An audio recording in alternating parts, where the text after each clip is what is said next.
Hello, hello, hello mga Mima! Nakagawa na naman tayo ng panibagong Jella Cake. Gelatin na cupcake. Siyempre, walang ibang titikim muna dyan kundi ang aking bunso. O ayan, pati kuya niya at kuya niya. Ayan na sila. Nag-uunahan na sa pagkain. Naku mga Mima, kala ko nga uubusan na naman ako niya mga yan. O tignan mo sa pagkain, sarap na sarap, 'di ba? Kasi pag ako talaga ang gumawa, walang hindi masarap diyan sa mga yan. Siyempre, no choice. Kasi pag sinabi nila na hindi masarap, ay naku, wag na silang kumain, day. Joke lang yun, siyempre.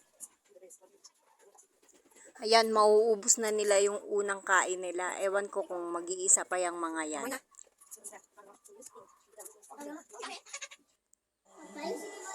You want more?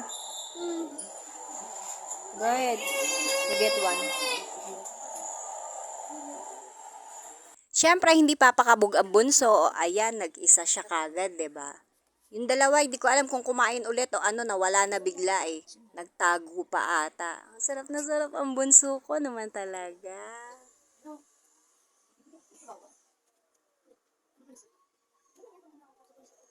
Yummy, nag-okay side.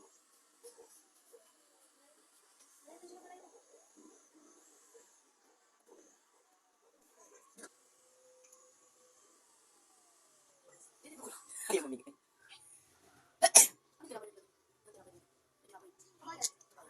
Ang sa ilalim. Next, pwede na ito.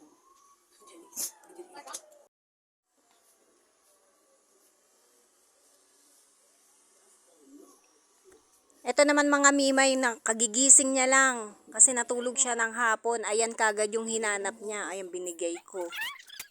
O, ayan o. Tuwang-tuwa siya, 'di ba? Kagigising niya lang dyan. Naku, naku. Ganda talaga ng ngiti ng anak ko kapag nasasarapan talaga sa pagkain. Ang sarap kumain ng mga bata, no? Sana tayo din, Chucks. Seriously mga Mima, kapag talagang may anak ka na, kailangan mo talaga mag-imbento ng mga papakain mo sa kanila. Kasi kung paulit-ulit lang yung papakain natin sa kanila, magsasawa sila. Kailangan iba-ibang panlasa yung nalalasahan nila at saka yung nakakain nila. Pero syempre, dapat nandun pa rin yung pagka-healthy ng ginagawa natin na ipapakain na. Na kahit simple lang yung hinahanda natin para sa kanila, syempre, dapat healthy. At hindi masyadong matamis, tsaka hindi masyadong maalat. Diyos ko, kasi kailangan natin alagaan ng mabuting mga anak. Bawal magkasakit at lalong mahal magkasakit.